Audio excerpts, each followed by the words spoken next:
Assalamualaikum warahmatullahi wabarakatuh. Selamat pagi. Jumpa lagi. Waalaikumsalam. 44 kelompok pencapir, kelompok notaris pembaca, pendengar, dan pemikir. Kali ini karena memang temanya adalah tema untuk memperingati sekaligus hari lahirnya UPA di bulan September, maka tidak salah apabila kita mengangkat isu tentang peran negara dalam upaya pemberantasan mafia tanah di Indonesia. Untuk supaya lebih semangat, kita lihat cuplikan video berikut ini. Dalam konferensi pers di Polda Metro Jaya pada Senin kemarin, polisi menyebut dari 30 tersangka, sebanyak 25 orang diantaranya telah ditahan polisi. Dari 30 tersangka saat ini, 13 diantaranya adalah pegawai Badan Pertanahan Nasional BPN yang terdiri dari 7 orang ASN dan 6 pegawai tidak tetap. Kapolda Metro Jaya, Irjen Fadil Imran mengatakan, penyalahgunaan akun BPN RI dan program pendaftaran tanah sistem lengkap atau PTSL merupakan modus baru yang ditemukan dalam pengembangan kasus mafia tanah. Modus operandi dengan misalnya melakukan penyalahgunaan akun BPN RI pada sistem aplikasi KKP. Bahkan ada mantan pejabat BPN yang juga akunnya dipalsukan. Ini mungkin menjadi bahan ke depan agar ini tidak terjadi. Dalam kasus mafia tanah ini tercatat ada 12 korban dan 10 laporan sejak tahun 2020 hingga tahun 2022. Polisi masih mencari korban lain yang belum mengetahui bahwa haknya telah diambil oleh mafia tanah. Salah seorang korban mafia tanah, selebritas Nirina Zubir, berharap polisi dan kejaksaan serta Kementerian ATR BPN segera menyelesaikan kasus mafia tanah ini. Sementara itu, Menteri Agraria dan Tata Ruang Badan Pertanahan Nasional Hadi Cahyanto menyebut mafia tanah ada di mana-mana. Hadi bahkan menegaskan bakal mencopot pejabat BPN yang diketahui terlibat praktik mafia tanah. Apabila terjadi pelanggaran, saya tidak segan-segan untuk segera mencopot proses hukum dan pecat. Selanjutnya, Menteri Agraria dan Tata Ruang Badan Pertanahan Nasional juga akan menerjunkan tim internal untuk mengawasi jajarannya demi mencegah praktik mafia tanah. Tim Liputan, Kompas TV. Berikut cuplikan dari Kompas TV. Terima kasih kepada Kompas TV. Di situ jelas sekali ya bahwa Menteri ATR Pak Hadi Cahyanto sudah menyatakan perang terhadap mafia tanah. Akan tetapi pada kenyataannya masih saja ada di berita-berita korban-korban berjatuhan berkenaan dengan mafia tanah ini. Oleh karenanya telah hadir pada hari ini dua narasumber yang sangat kompeten di bidangnya, Ibu Ana Sofia Yuki, SH, MH, dan Bapak Dr. Madepria, notaris di Badung, Bali. Nah, untuk memulai acara ini, sebaiknya kita akan melihat dulu video bumper berikut ini. Silakan, Farah.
Oke, terima kasih. Mohon maaf kalau sinyalnya kurang baik pada hari ini.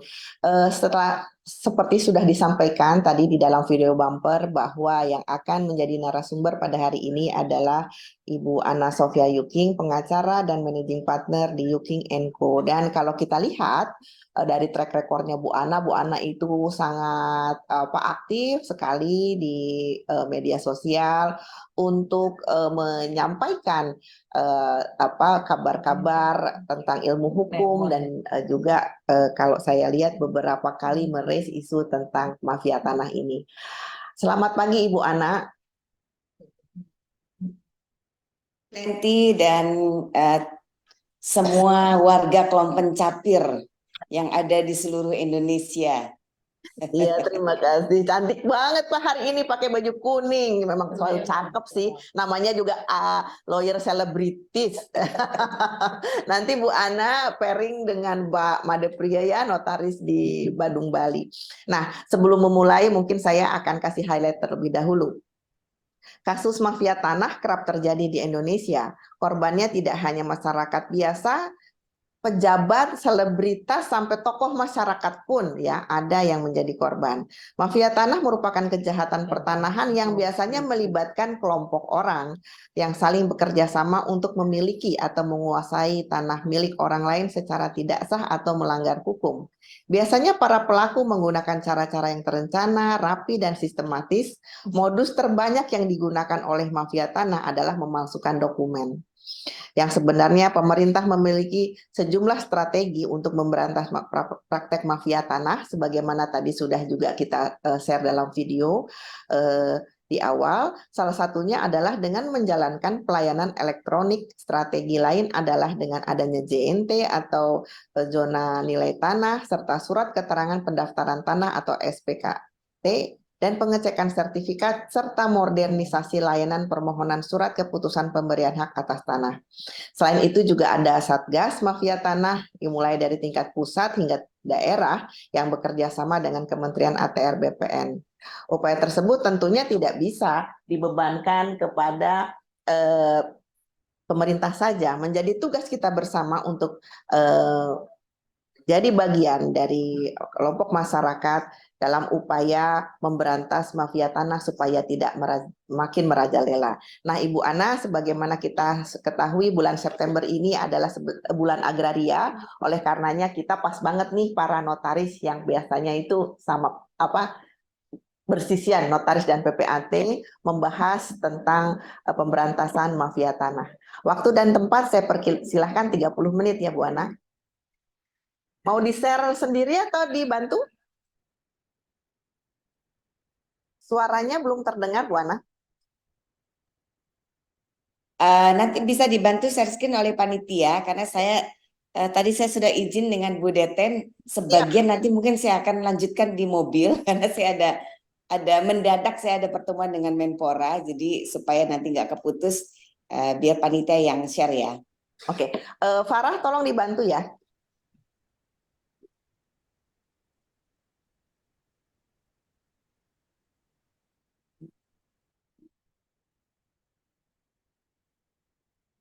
Sudah terlihat Ibu Ana? Nah, sebentar.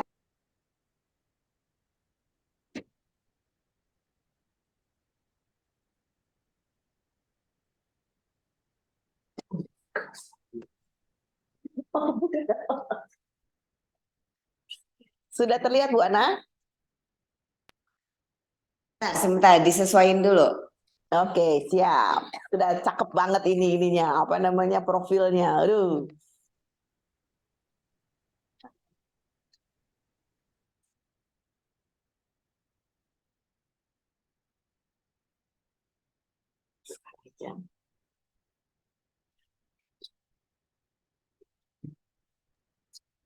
Assalamualaikum warahmatullahi wabarakatuh. Waalaikumsalam warahmatullahi wabarakatuh.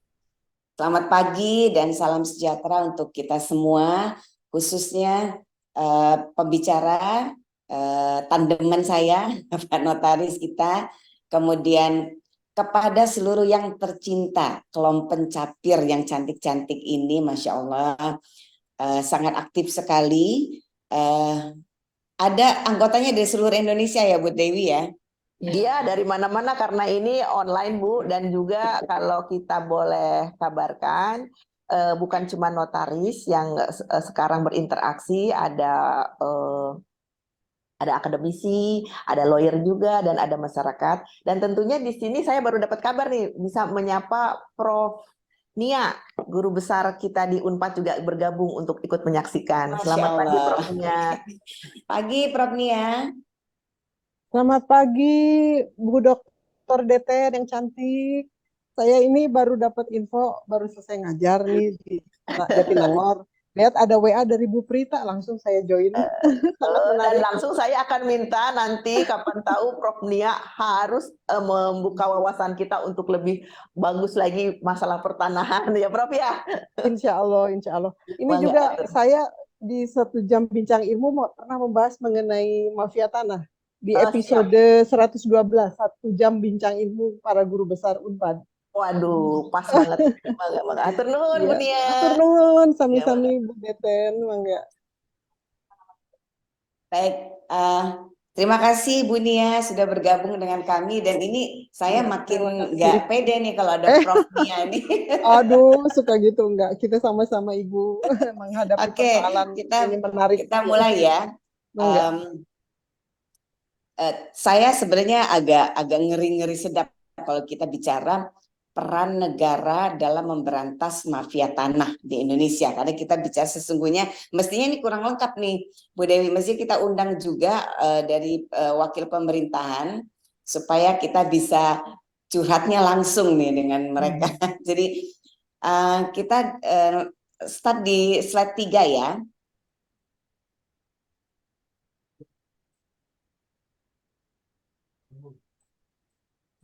Oke. Nah ini ada Prof nih, saya mengutip pendapatnya Prof nih. Jadi kalau kita bicara mafia tanah, tentu yang menjadi acuan kita adalah pendapat dari Profesor Nia ya terkait dengan mafia tanah. Jadi tadi juga sudah dimention oleh Bu Dewi bahwa mafia tanah itu merupakan suatu kejahatan pertanahan yang melibatkan sekelompok orang ya untuk menguasai tanah milik orang lain. Caranya bagaimana? Tentu caranya adalah secara tidak sah dan melanggar hukum. Ini menjadi concern kita semua ya, khususnya saya juga sebagai lawyer dan kawan-kawan notaris PPAT. Kalau kita bicara sekelompok orang,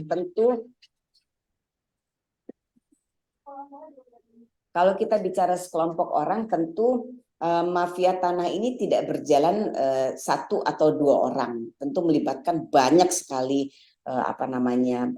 orang-orang yang memiliki posisi-posisi penting terkait dengan pertanahan. Seperti kasus-kasus ya mafia pada umumnya ya, sering kita mendengar selama ini ada namanya mafia peradilan, kemudian ada juga mafia kasus. Yang pernah heboh juga ada mafia pajak ya, keseluruhannya merupakan bentuk rangkaian tindak kejahatan. Nah, kejahatan mana tadi sudah disampaikan juga selalu melibatkan banyak pihak ya, utamanya adalah melibatkan pihak dari instansi pemerintah ya, yang seharusnya merupakan pihak yang memastikan jalannya prosedur sesuai dengan peraturan yang berlaku. Nah ini masalah ya, kalau pihak-pihak yang seharusnya kita percaya ya merupakan pihak yang memastikan jalannya suatu prosedur sesuai dengan peraturan yang berlaku, khususnya di bidang pertanahan, lalu kemudian ternyata menjadi bagian ya persengkokolan dalam mafia tanah ini. Nah ini berbahaya sekali ya. Artinya mafia tanah di sini tidak akan berjalan ya tanpa melibatkan banyak pihak, mulai dari pejabat tingkat kelurahan sampai tingkat kementerian, kemudian pejabat notaris dan PPAT. Ini kita bicara oknum ya, oknum pejabat notaris dan PPAT, kemudian oknum jajaran penegak hukum, bahkan tidak jarang ya advokat pun ya, oknum advokat pun ikut serta dalam permufakatan jahat tersebut. Jadi tidak hanya jabatan PPAT atau notaris yang terlibat di situ, bahkan tidak jarang juga oknum advokat juga ada di dalamnya gitu. Next. Nah, jadi kalau kita melihat ya, pernah mungkin teman-teman notaris PPAT sebenarnya lebih apa namanya update tentang informasi ini. Di tahun 2009 tuh pernah dibentuk yang namanya Forum Korban Mafia Tanah Indonesia atau FKMTI. Kenapa sampai ada Forum Korban Mafia Tanah Indonesia? Karena ternyata ya kasus-kasus tanah ini sangat-sangat besar dan memang di dalamnya merupakan kasus yang diindikasikan merupakan bagian dari pekerjaan mafia tanah. Nah, salah satu korbannya kita tahu pada saat itu adalah, kenapa ini menjadi viral, adalah guru besar IPB ya, Profesor Ing Moko Ginta, dan kawan-kawan notaris pasti lebih tahu ini. Dari data FKMTI ya, kita tahu bahwa ada 3.000 lebih ya dokumen kasus perampasan tanah ya, dan di dalamnya juga ada bagian mafia tanah juga. Nah, FKMTI di sini di tahun itu apa namanya cukup viral. Mereka mengeluhkan bahwa laporan polisi yang mereka sampaikan ada beberapa itu berjalan, bahkan ada yang sudah hampir 4 tahun tidak juga sampai pada tahap penyidikan. Nah, ini kemudian berujung pada para korban akhirnya mengadukan kepada Presiden, kemudian mengadukan ini kepada Pak Kapolri, tentu dalam kerangka untuk mendapatkan atensi atas penyelesaian kasus mafia tanah ini. Nah, ini apa namanya salah satu ya, tentu lebih akan ada banyak lagi kasus-kasus mafia tanah ya yang sempat viral gitu di apa namanya di media. Nah, sampai saat ini ya kita melihat bahwa ternyata kasus mafia tanah semakin hari bukannya semakin menurun, justru semakin meningkat secara signifikan ya. Kita melihat ada sumber dari monitoring KPK di 4 tahun terakhir ini ada 244 kasus mafia tanah dari 31.288 kasus pertanahan. Bayangkan segitu banyak masalah. Kemudian menurut Direktur Jenderal Penanganan Sengketa dan Konflik Pertahanan pada Kementerian ATR dan BPN, terdapat juga 305 kasus mafia tanah sejak tahun 2018. Jadi ini sebenarnya cukup tinggi ya. Kemudian di semester pertama tahun 2023, Ombudsman juga mencatat ada pengaduan masyarakat terkait kasus sengketa tanah 275. Ini menjadi persoalan. Ada apa sesungguhnya dalam penanganan kasus pertanahan dan juga mafia tanah, khususnya mafia tanah? Kenapa sampai sedemikian tingginya, lalu kemudian tidak kunjung juga ada penyelesaian, sampai kemudian masyarakat harus membuat pengaduan, harus kemudian membuat apa namanya forum korban mafia tanah Indonesia. Tentu kita harus apa namanya bahas di sini. Bottlenecknya di mana sih? Kenapa sih? Kemana negara? Kemana pemerintah kita gitu ya? Nah, kalau kita melihat peningkatan kasus ya di slide berikutnya, Mbak.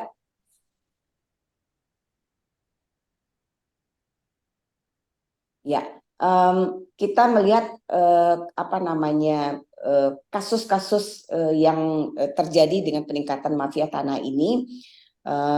Tentu ada beberapa faktor ya yang harus kita apa namanya kita bahas di sini.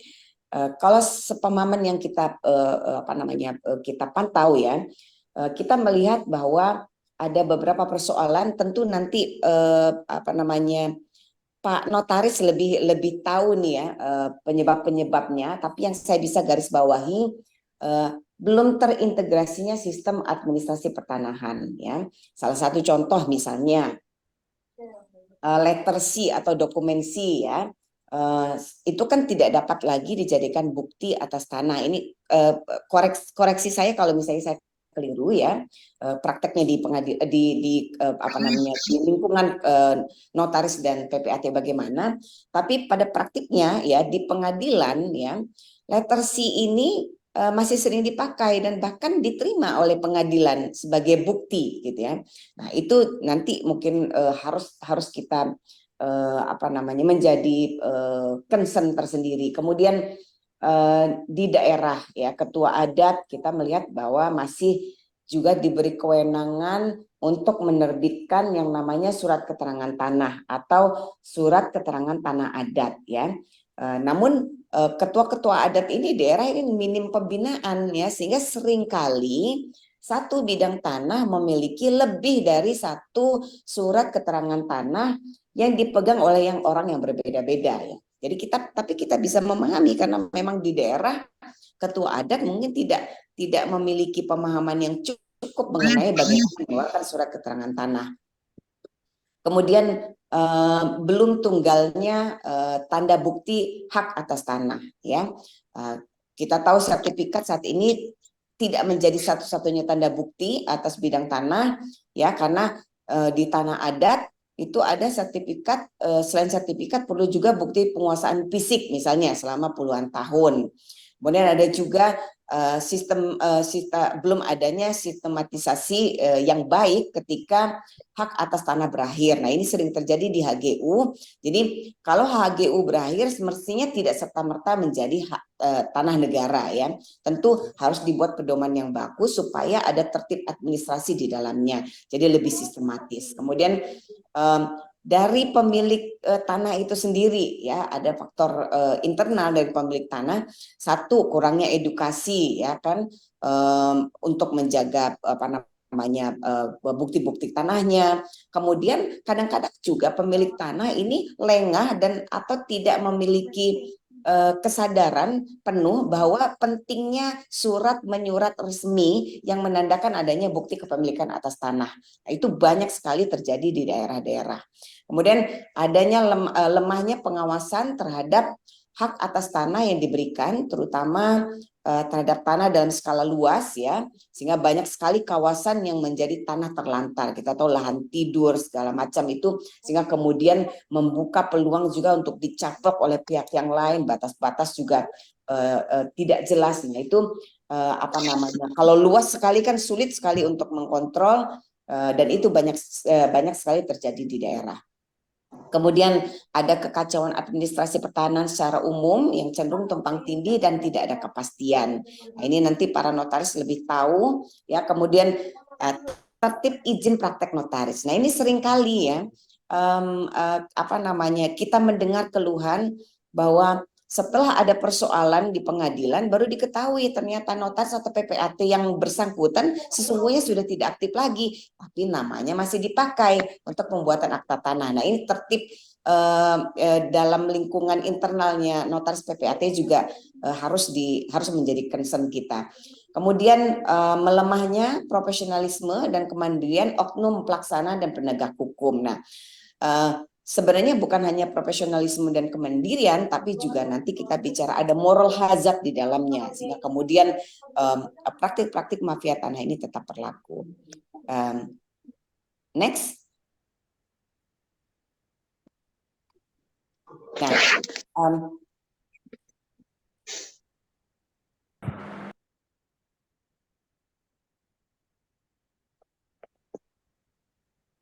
kalau kita bicara modus ya, mafia tanah ya, kadang-kadang para pihak yang kita tahu para pihak yang terlibat dalam mafia tanah itu kan tidak hanya satu atau dua orang saja, tapi melibatkan banyak sekali pihak ya.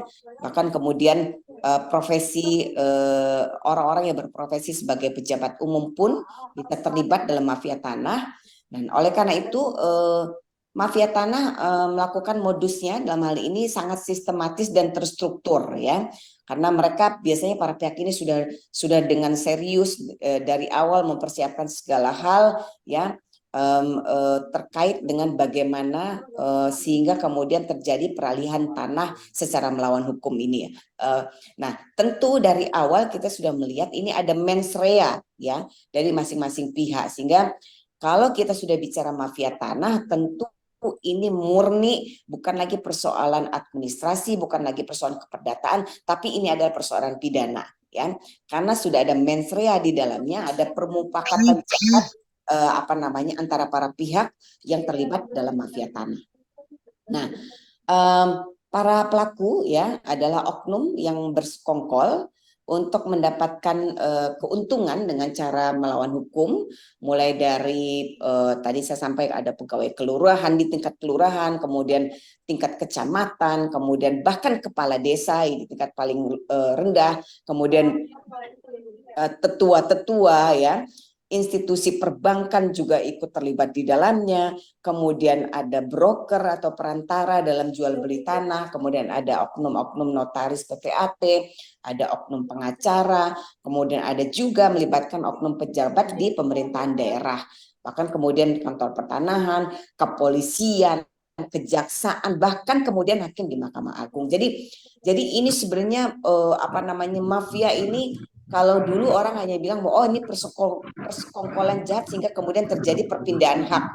Tapi kemudian kalaupun ini masuk dalam ranah hukum pun ya ditangani dari kasus pidananya, ini pun nanti melibatkan oknum-oknum di kepolisian, di kejaksaan, bahkan kemudian di lembaga kehakiman gitu. Nah, meskipun ya para pelaku dalam hal ini adalah para oknum di instansi pemerintahan ya, tidak menutup kemungkinan juga ya objek tanah yang diincar oleh mafia tanah ini adalah aset pemerintah. Jadi ada beberapa kasus yang kita pernah dengar justru objek tanah ini bukan hanya punya pribadi-pribadi saja, tapi punya pemerintah, aset pemerintah pun ikut ya menjadi mangsanya para mafia tanah. Nah, lokasi objek tanah yang diincar oleh mafia tanah ini tentu tersebar di seluruh provinsi di Indonesia, ya terutama tanah-tanah yang terletak di 7 bidang yang rentan dengan permasalahan tanah. Itu ada di perkebunan, kemudian ada di pertanian, di pertambangan, kemudian ada infrastruktur, pesisir kelautan, perumahan, pariwisata. Nah, objek 3 bidang ini yang biasanya rentan sekali melibatkan mafia tanah karena ada yang namanya pembebasan lahan, penguasaan lahan, segala macam, pengurusan perizinan. Nah, itu biasanya banyak melibatkan mafia tanah. Next slide.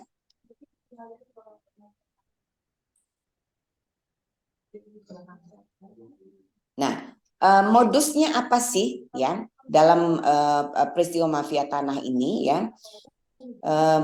Modusnya tentu beragam ya. Yang pertama pemalsuan dokumen alas hak ya, dan dokumen terkait tanah seperti igendam, kemudian girik, surat keterangan tanah, kemudian tanda tangan surat ukur. Nah, jadi dokumen-dokumen ini ya yang terkait tanah ini biasanya yang pertama dilakukan oleh para mafia tanah ini adalah melakukan pemalsuan dokumen. Kemudian modus berikutnya adalah pendudukan secara ilegal atau tanpa hak ya, dengan mencari legalitas di pengadilan yang melibatkan kejahatan penggelapan dan penipuan. Jadi beberapa aset pemerintah ya berupa tanah-tanah kosong yang tidak dijaga dan tidak dipasang plang gitu ya, atau pancang tuh kemudian oleh mafia tanah tuh tiba-tiba diatur sedemikian rupa hingga timbul sertifikat baru atas nama pihak lain. Nah, hal ini kita pernah mendengar informasi yang disampaikan oleh Kombes Polisi Hengki Haryadi ya di Reskrimum Polda Metro Jaya pada tahun 2022 ada modus yang terjadi seperti ini. Pada next slide.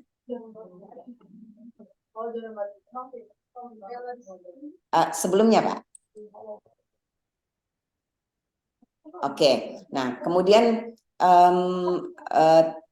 modus yang berikutnya adalah pemalsuan kuasa pengurusan tanah ya. Kemudian ada menghilangkan warkat tanah, kemudian ada pihak mafia nih seolah-olah menjadi pembeli, kemudian meminjam sertifikat tanah dengan alasan pengecekan ke BPN ya. Kemudian saat sertifikat sudah diperoleh, mafia biasanya memasukkan sertifikat ini, kemudian menjual tanah tanpa sepengetahuan pemilik dengan melibatkan oknum-oknum yang sudah disiapkan. Jadi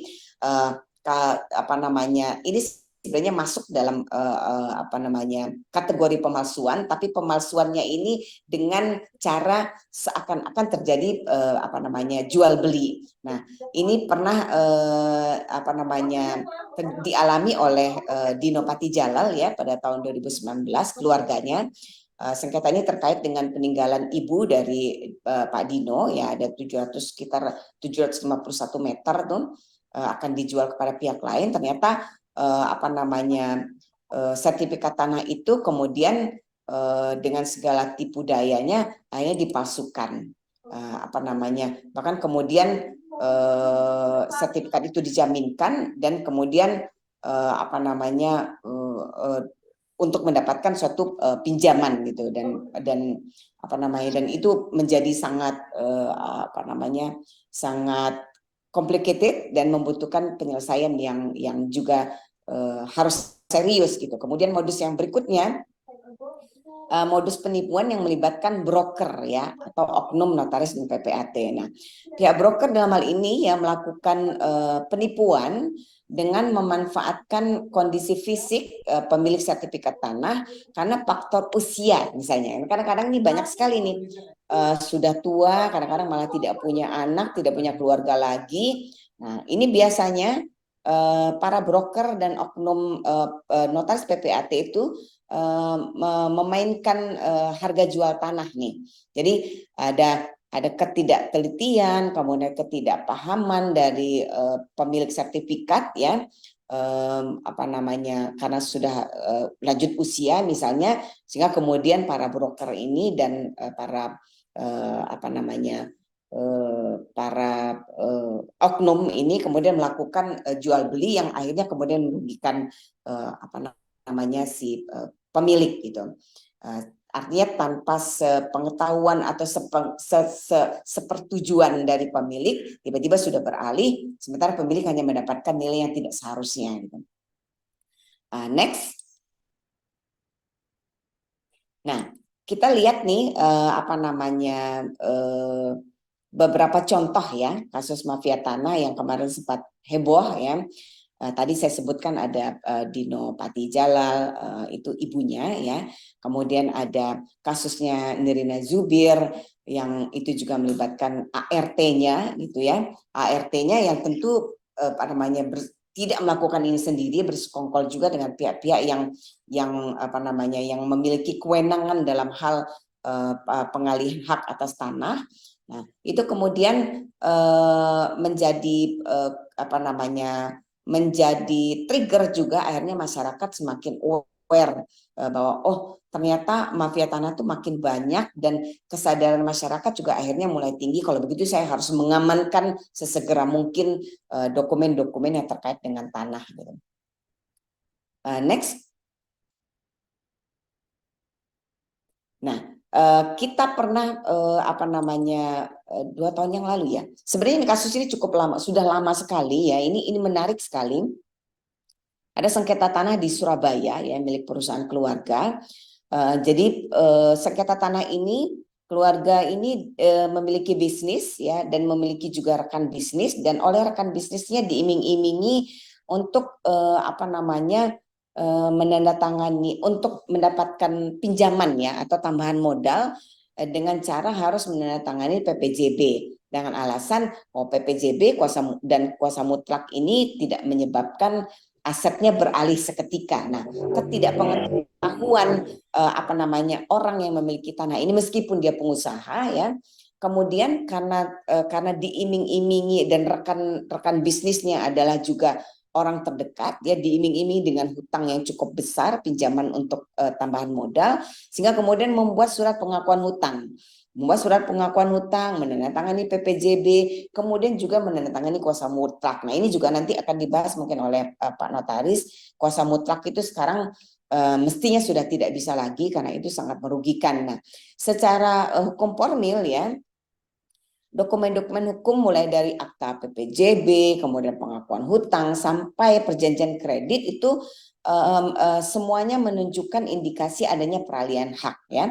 Namun secara hukum material ya banyak sekali kejahatan yang dilakukan oleh rangkaian dari mafia tanah ini dari mulai jadi pada saat terjadi PPJB ini dan ada kuasa mutlak, kemudian inilah yang menjadi dasar kemudian terjadi rangkaian kejahatan yang dilakukan oleh para mafia tanah.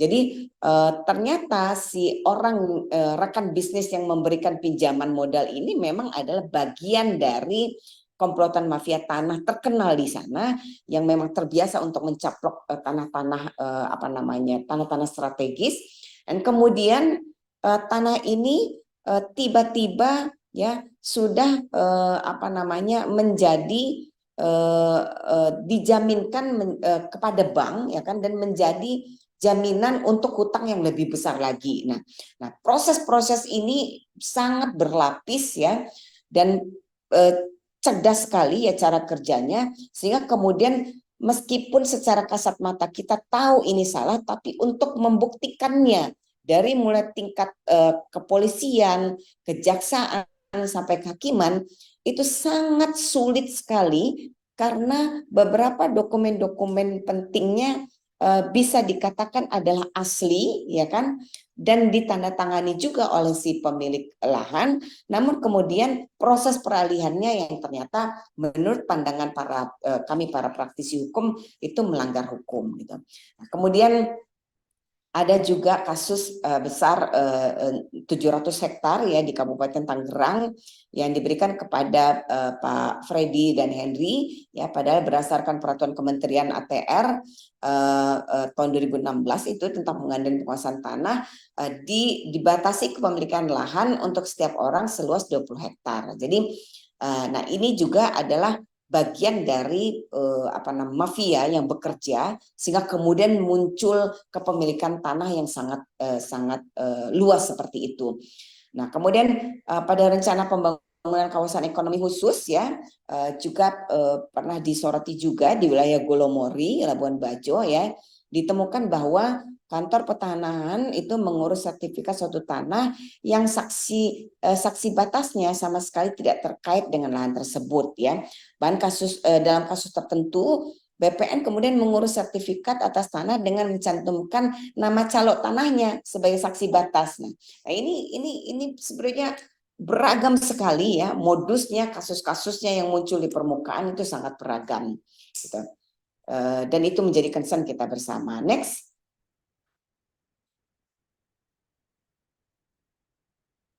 Nah, sekarang kita bicara negara. Di mana pemerintah ya terkait dengan pemberantasan mafia tanah. Tentu kita sudah melihat ya pemerintah sebagai pihak yang membuat regulasi sudah terdapat banyak sekali regulasi terkait dengan pertanahan ya, mulai dari Undang-Undang 30 2014 tentang administrasi pemerintahan. Ini penting sekali karena bagaimana pemerintahan bisa menjalankan tertib administrasi, kemudian peraturan pemerintah terkait jabatan pejabat pembuat akta tanah, ada satuan tugas sapu bersih pungutan liar, kemudian ada satuan tugas, ini penting sekali, pemberantasan mafia hukum pada saat itu, tapi di dalamnya ya pada tahun 2009 ini termasuk di dalamnya adalah mafia tanah. Jadi memang tidak spesifik hanya untuk pemberantasan mafia tanah, pemberantasan mafia hukum, tapi di dalamnya termasuk di dalamnya ada termasuk penyelesaian untuk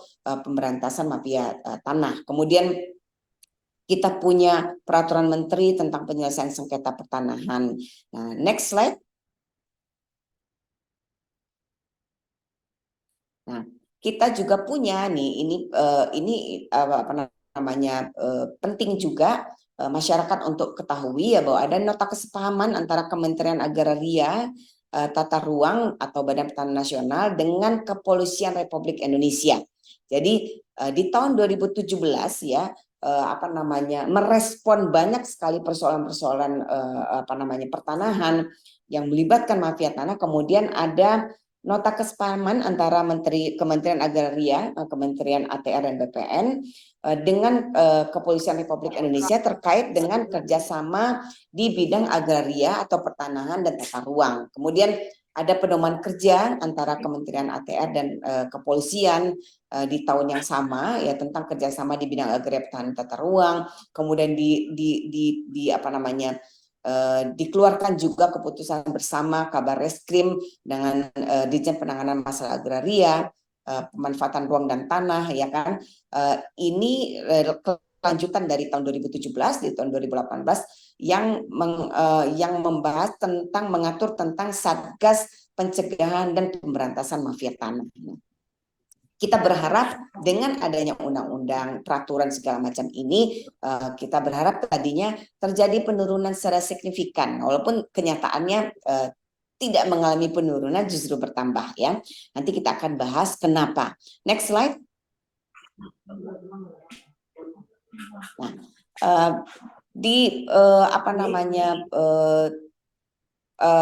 Kementerian Agraria ya juga ada yang namanya petunjuk teknis ya sudah dikeluarkan juga di tahun 2018 itu terkait tentang pencegahan dan pemberantasan mafia tanah. Kemudian ada juga nota kesepahaman antara Kejaksaan Agung ya dengan Kementerian Agraria.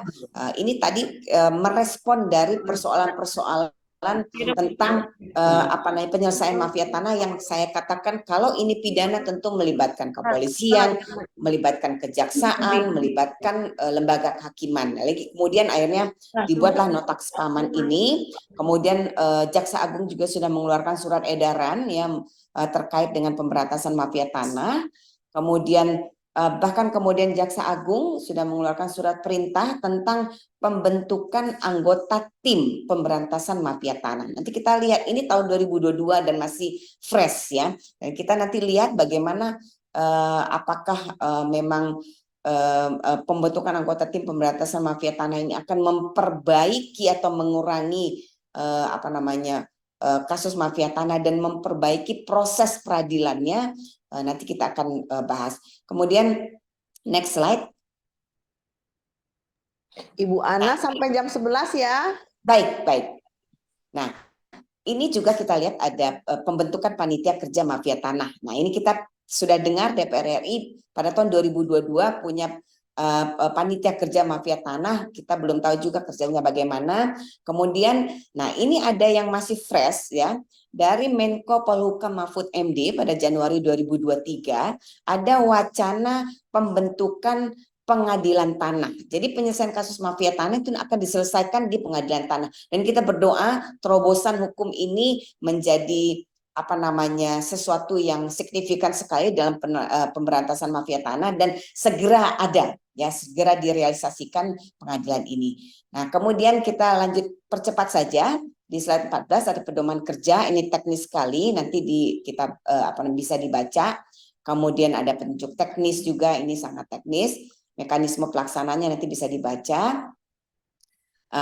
Nah, kemudian yang penting juga saya perlu garis bawahi, ada bentuk preventif sesungguhnya ya dalam konteks pemberantasan mafia tanah. Jadi implementasi dan pengawasan ya terhadap penyelenggaraan pemerintah ya selain dari regulasi dan perangkat hukum yang dibentuk khusus untuk memberantas mafia tanah, terus apa yang harus dipersiapkan negara terhadap para pejabat yang memiliki kewenangan dan otoritas. Nah, tadi saya sudah sempat mention tentang moral hazard ya. Jadi penting sekali sesungguhnya ya Kementerian ATR BPN ya, karena sesungguhnya yang paling berkompeten untuk mengeluarkan sertifikat tanah, hak atas tanah itu adalah Kementerian ATR BPN. Nah, kalau memang ya pemerintah semua ASN, semua penyelenggara negara ini bisa menjalankan fungsi dan tugasnya secara amanah ya, moral hazard ini kita bisa berantas. Saya rasa ini pun akan bisa kita akan bisa menjadi salah satu penyumbang pemberantasan mafia tanah itu tersendiri. Jadi moral hazard bagi saya nomor satu, penting sekali agar para penyelenggara negara khususnya di bidang pertanahan dapat menjalankan fungsi dan tugasnya secara aman. Saya kira itu yang saya sampaikan ya. Nanti ada upaya pengaduan masyarakat dan upaya hukum bisa dibaca. Nanti ada sudah ditetapkan oleh kepolisian, kemudian ada juga pengaduan pemberantasan mafia tanah di kejaksaan, itu bisa dilihat di sini.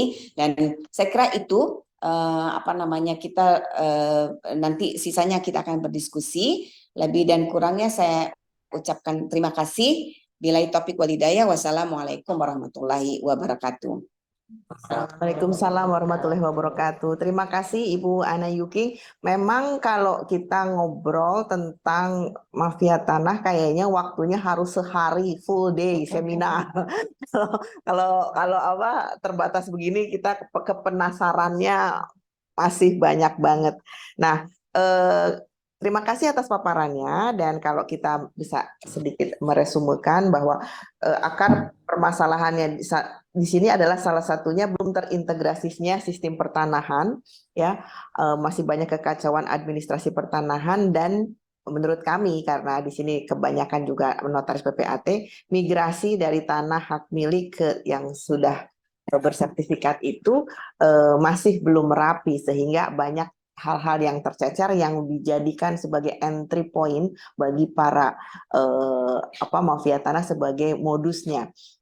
Bicara tentang rentetan atau mata rantai yang tadi sudah diceritakan oleh Ibu Ana, salah satu yang menjadi stressing point adalah adanya pemalsuan dokumen. Nah, pemalsuan dokumen ini biasanya melibatkan ya tadi sebutannya oknum daripada notaris dan PPAT. Nah, oleh karenanya pada hari ini juga ada Pak Dr. Made Priye yang akan melanjutkan paparan berkenaan dengan tema kita tentang peran negara dalam upaya pemberantasan mafia tanah di Indonesia.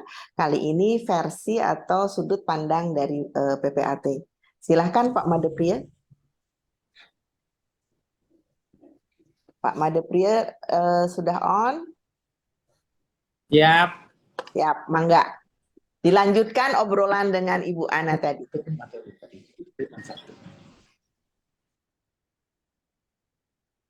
Pak Made Priye mau share sendiri atau dibantu?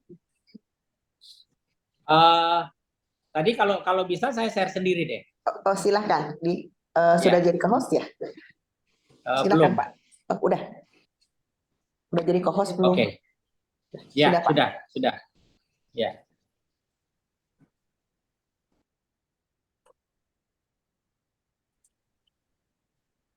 Di Bali banyak nggak, Pak? Bukan banyak lagi, ada beberapa yang saya kira memang perlu juga kita antisipasi. Karena apa? Karena justru rekan kita pasang badan. Oh, siap. Iya, betul. Ya, saya share materi ya.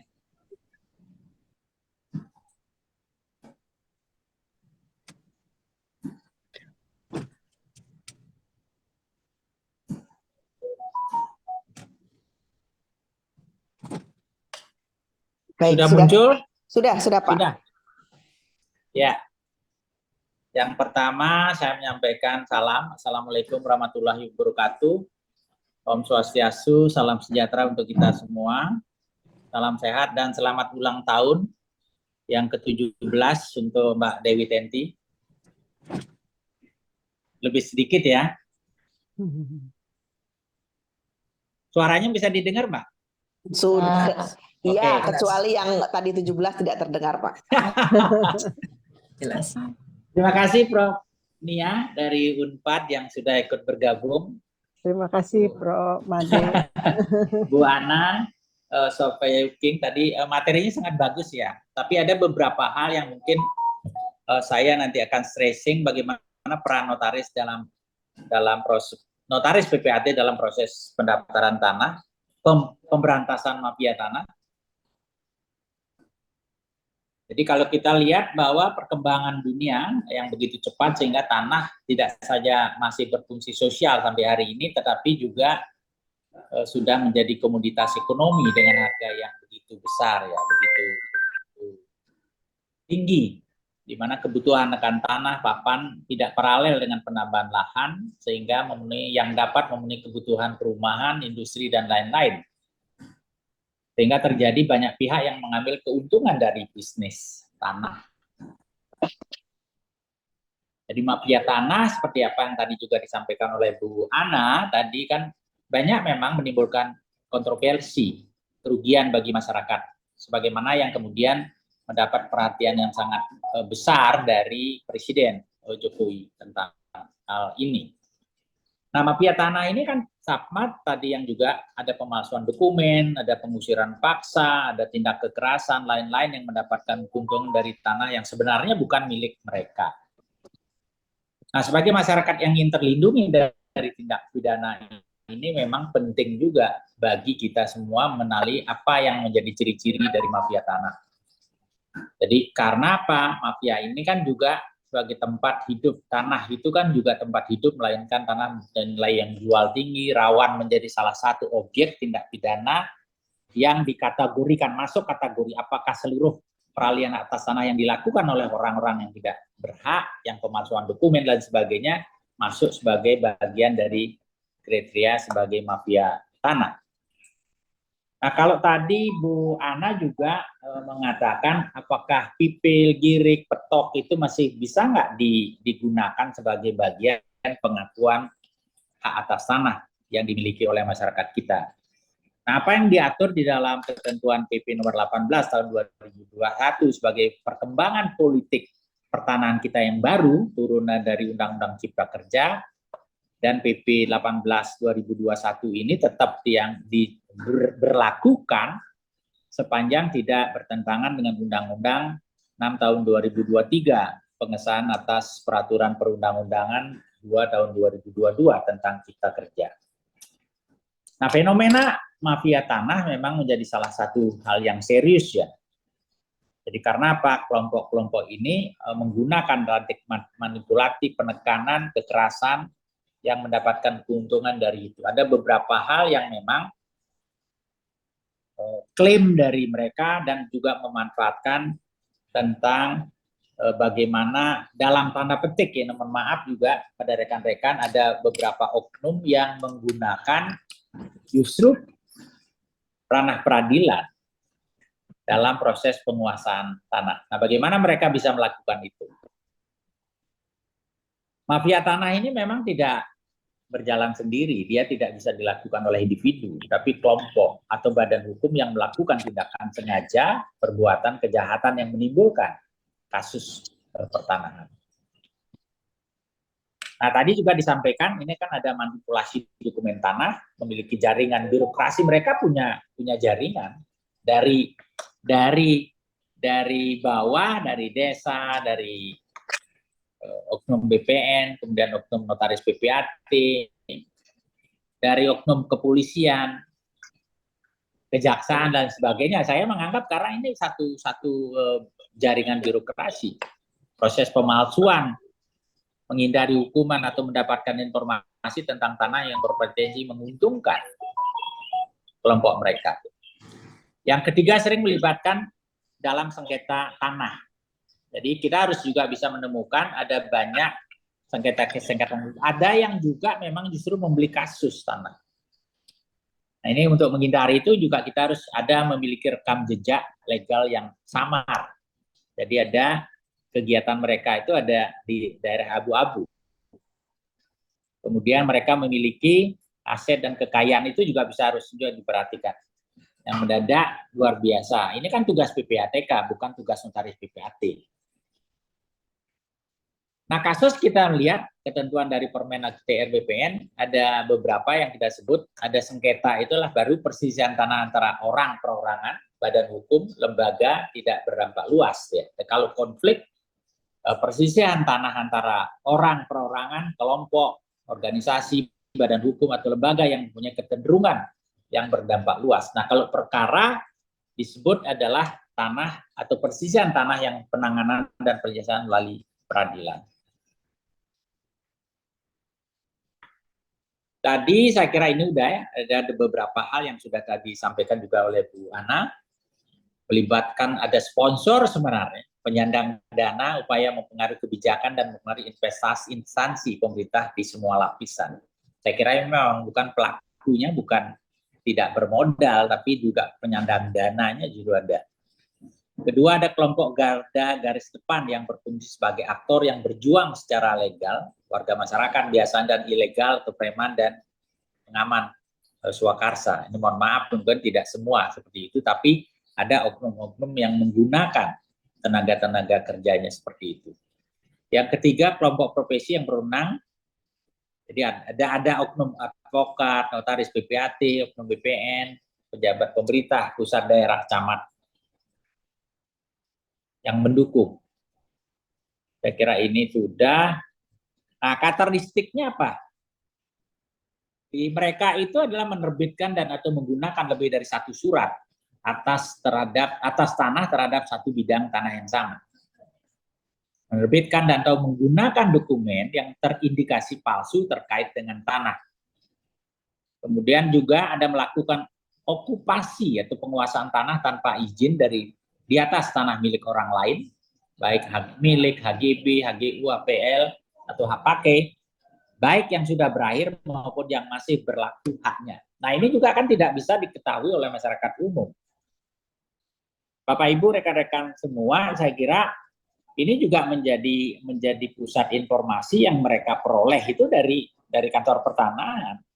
Mana HGB atau apa yang sudah mau berakhir. Mana yang kemungkinan tanah-tanah yang memang dikuasai tapi tidak dimanfaatkan sehingga dia akan dimasukkan sebagai bagian dari tanah terlantar. Nah, berapa banyak dari kawasan-kawasan tanah ini yang kemudian tidak dimanfaatkan? Siapa yang paling tahu tentang data informasi ini? Kantor pertanahan. Nah, ini informasi ini bisa mereka peroleh. Berarti harus ada kerjasama di antara pihak-pihak yang ingin melakukan sebuah tindakan untuk penguasaan tanah. Kemudian merubah, memindahkan atau menghilangkan patok, tanda-tanda batas, mengajukan permohonan sertifikat pengganti karena hilang, sementara sertifikat tersebut masih ada dan masih dipegang oleh pemiliknya atau orang lain dengan itikat baik. Mengakibatkan terdapat double sertifikat di atas bidang tanah yang sama. Nah, mafia tanah juga memanfaatkan lembaga peradilan. Nah, apa yang kemudian dilakukan MOU kerjasama antara Kementerian ATR BPN, waktu kementeriannya Pak Sofyan Jalil bersama-sama dengan Komisi Yudisial dan Mahkamah Agung mengadakan seminar nasional dan mengeluarkan sebuah resume bagaimana menghindari atau meningkatkan kemampuan para hakim dalam proses penanganan perkara pertanahan. Jadi ini untuk mengingatkan tadi apa yang ditekankan juga oleh Bu Ana tentang adanya moral asar, ya. Bagaimana untuk menjaga kepentingan-kepentingan masyarakat dengan dasar itikat baik, tidak berpihak kepada kelompok-kelompok yang jelas-jelas masuk kepada sindikat, ya, dalam tanda petik itu sindikat itu yang kemudian apa yang kita pahami hari ini adalah mafia tanah. Sehingga mereka juga bisa menggunakan keputusan pengadilan. Sehingga dengan data pemalsuan mereka saling gugat di antara mereka, kemudian ditetapkan satu di antara mereka menang. Nah, ini yang kemudian dilakukan proses klaim terhadap tanah itu. Karena apa? Dasarnya putusan pengadilan yang sudah mempunyai kekuatan hukum tetap. Nah, ini yang mereka lakukan, mengajukan gugatan ke pengadilan sebagai pemilik, sedangkan pemiliknya sama sekali tidak mengetahui. Mungkin apa yang tadi disampaikan, ada yang sertifikatnya dititipkan, ada sertifikatnya di safety box, baik-baik gitu, terkunci, tapi kemudian tanah dan sertifikatnya bisa muncul, dimiliki orang lain. Ini harus ada upaya-upaya, saya kira, bagaimana meningkatkan kemampuan menganalisa terhadap pengajuan perkara-perkara pertanahan yang dengan didasarkan atas data palsu atau yang dipalsukan. Ini mereka lakukan terus menerus. Ada penyandang dana. Saya kira tidak punya kemampuan non modal gitu untuk mengajukan proses gugatan pengadilan. Karena hari ini tidak ada yang gratis di ranah peradilan kita. Nah, di mana peran negara ya di dalam proses pemberantasan mafia tanah? Nah, apa yang disampaikan oleh Pak Menteri ATR BPN yang baru, Pak Hadi, bahwa memang akan diupayakan sekarang ada program untuk sertifikat elektronik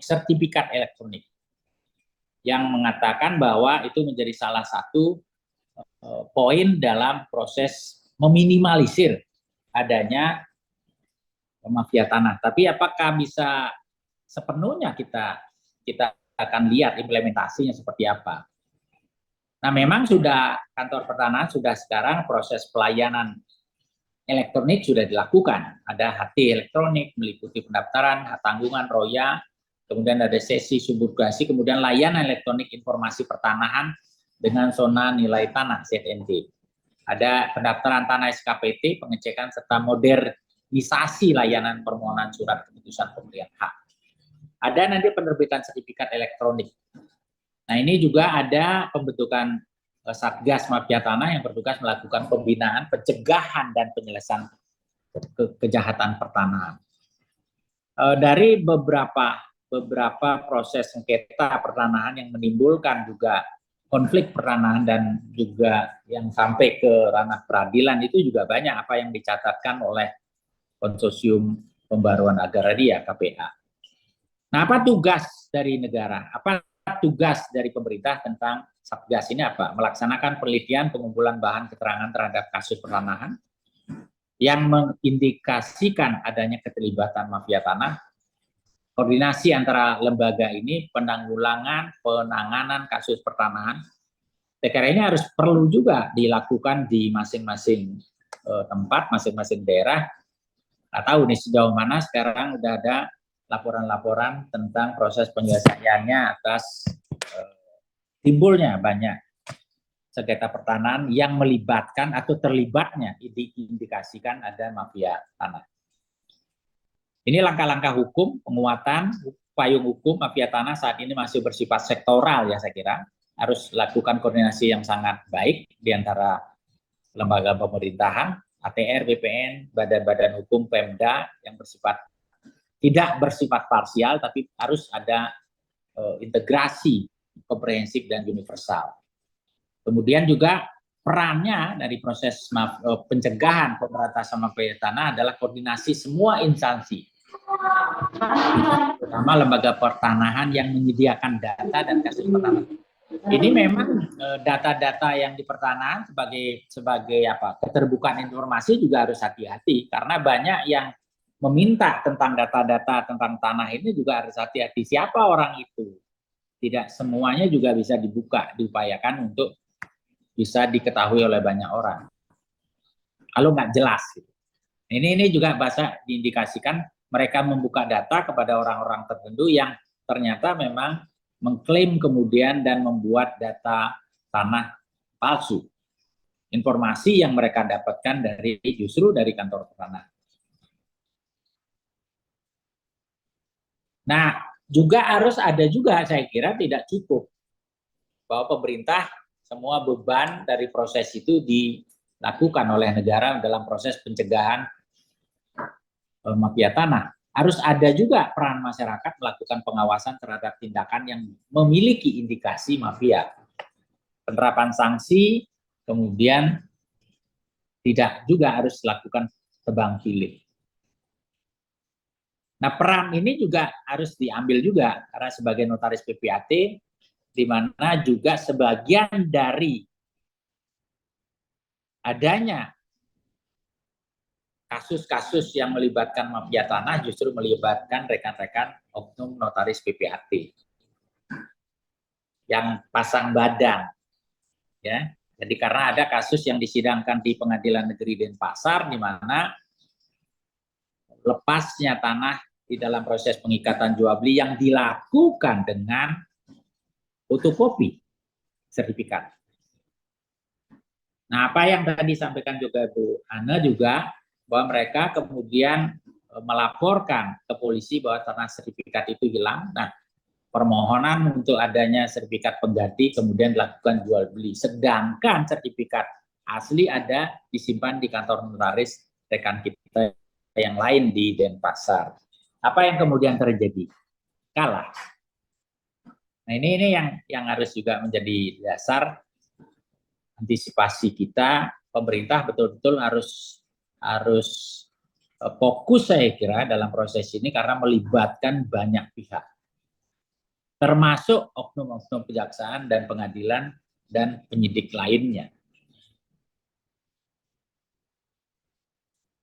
Nah, memang kalau di dalam proses kejahatan pertanahan ini kita lihat ada deliknya yang dimasukkan adalah pasal 167, tindak pidana masuk ke rumah juga, kemudian ada 263 membuat surat keterangan palsu atau memalsukan surat, memasukkan keterangan palsu dalam akte otentik 266, 372, 378, pasal 55 dan pasal 56, memberikan bantuan terhadap suatu hutang. Ini yang saya kira ada bagian-bagian di mana peran notaris PPAT ada di sini. Apakah kita jeli nggak proses dalam pelaksanaan tugas jabatan kita di dalam 16 ayat 1. Ini yang dalam proses pencegahan, cek sertifikat tanah, sertifikat bertemu, jasa notaris, dan harus dipercaya. Kemudian peran notaris ini seperti apa dalam proses ini? Saya kira harus kita betul-betul dalam menjalankan apa yang menjadi putusan Mahkamah Agung, jurisprudensi. Notaris PPAT hanya berfungsi mencatatkan, menuliskan apa yang diketahui atau dikehendaki dikemukakan oleh para pihak yang menghadap notaris. Sehingga kalau ada pemalsuan atau memasukkan keterangan palsu, memang bukan secara material, tidak bisa notaris dimasukkan sebagai pihak turut serta. Namun demikian, notaris PPAT tetap perlu untuk menerapkan prinsip ketelitian dan kehati-hatian di dalam membuat akte otentik. Prinsip ketelitian dan kehati-hatian yang digunakan notaris PPAT mudah-mudahan mampu meminimalisir tingkat kejahatan mafia tanah di Indonesia. Peran notaris PPAT adalah memastikan pihak yang akan melakukan transaksi peralihan tanah, membacakan, menandatangani di hadapan para pihak, memeriksa, mencocokkan dokumen ke kantor pertanahan, melakukan pengecekan sertifikat, dan bertindak hati-hati dalam. Nah, ini yang ada tadi yang disampaikan oleh Bu Ana tentang kasusnya ibunya Dino Patijalal, kasusnya Nida Zubir, ini kan menimbulkan berita yang viral ya. Dan apa yang menjadi kasusnya Pak ibunya Dino Patijalal memang betul-betul sangat fatal. Yang dilakukan oleh oknum atau rekan kita di Jakarta Selatan, di mana pengecekan sertifikat tidak dilakukan sendiri, kemudian penandatanganan akte jual beli tidak dilakukan di hadapan dia selaku PPAT. Apa yang terjadi? Ada orang datang menghadap dengan usia yang sama dengan ibunya, pada saat itu sekitar umur 84, kemudian KTP nomor NIK-nya sama dengan nama di sertifikat, dan pencocokan sertifikat betul bisa dilakukan, tapi ada figur yang dibawa ke kantor notaris PPAT. Itu yang dilakukan. Saya kira demikian Ibu Dewi Enti, waktu saya serahkan, saya kembalikan. Mudah-mudahan ini menjadi diskusi kita. Terima kasih Pak Made. Di sini juga ribut sendiri masalah figur lah, masalah hal-hal yang biasanya kita hadapi di kantor kita masing-masing. Menarik sekali ya bahwa memang Pak Made menyebutkan pihak yang terlibat ini biasanya adalah kelompok profesi yang berwenang, dan ternyata itu banyak sekali ya kaum terpelajar ikut di situ. Oleh karenanya inilah yang salah satu menginisiasi diadakannya tema pada bulan ini, supaya apa, kaum terpelajar itu disadarkan kembali, gak usah ngikut-ngikut yang seperti ini ya. Kemudian bicara tentang pelayanan elektronik nih Pak Made, ini juga menarik ya, karena kita tahu di era digitalisasi dan di mana Indonesia juga di push untuk menjadi negara yang mudah dan ramah terhadap investasi, tentunya pelayanan elektronik dalam hal pertanahan itu menjadi suatu keharusan. Hanya saja mungkin dalam satu sisi kemudahan itu suka diartikan lain nih oleh para oknum ya kan. Sehingga ada saja celah-celah ya yang dianggap menjadi suatu loop bagi mereka untuk melakukan modus kejahatan.